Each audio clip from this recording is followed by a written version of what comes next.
આ બાઇક જરૂરથી સામાન્ય લાગે છે, પણ તેમાં લગાવાયેલી આ કિટ ખૂબ જ અસાધારણ છે.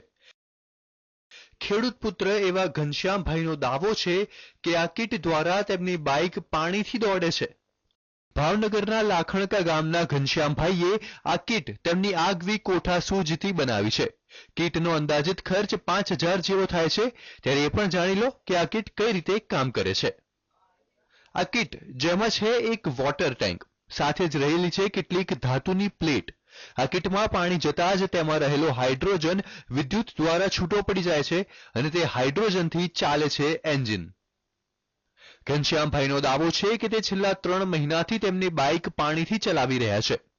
અને આ કિટ અમને એવું લાગ્યું કે અહીંયા એમ નોખી નોખી ટેકનોલોજી કરતા હોય તો એમ થયું કે આપણે જો આ પેટ્રોલની જગ્યાએ પાણી ઉપયોગમાં આવી જતું હોય અને ગાડી એવરેજમાં ફારફેર થતો હોય તો લાવોને કંઈક આવું સંશોધન કરીએ.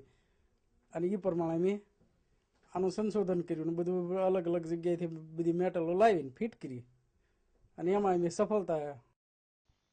પેટ્રોલ અને ડીઝલ જેવા ઈંધણનો ભાવ આસમાને પહોંચ્યો છે, ત્યારે પાણી દ્વારા ચાલતી બાઇકના સંશોધનને ઓટોમોબાઈલ ક્ષેત્ર માટે જોડાયેલા લોકો બિરદાવી રહ્યા છે.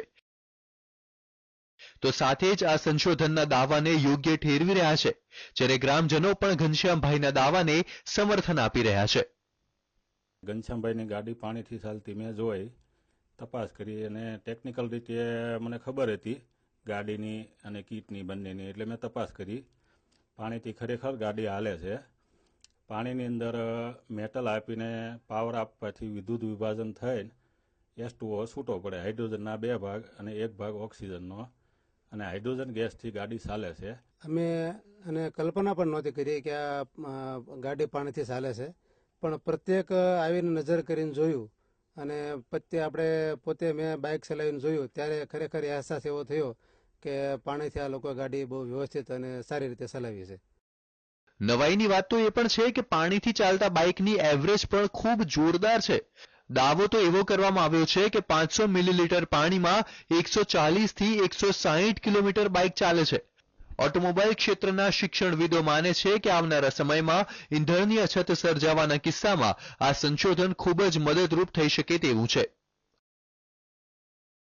ઓછું શિક્ષણ અને વ્યવસાય ખેતીવાડી, તેમ છતાં આગવી કોઠાસૂઝ અને મિત્રો સાથેના મનોમંથન બાદ બનાવાયેલી આ કિટ ચમત્કાર સર્જી શકે તેવી છે.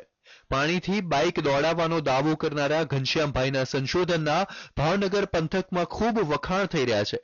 આ સંશોધન પાછળ જો હજી વધુ મહેનત કરવામાં આવે તો ખરા અર્થમાં દેશભરમાં ઓટોમોબાઈલ ક્ષેત્રે ક્રાંતિ સર્જી શકાય તેમ છે. અજીત ગઢવી, TV9, ભાવનગર.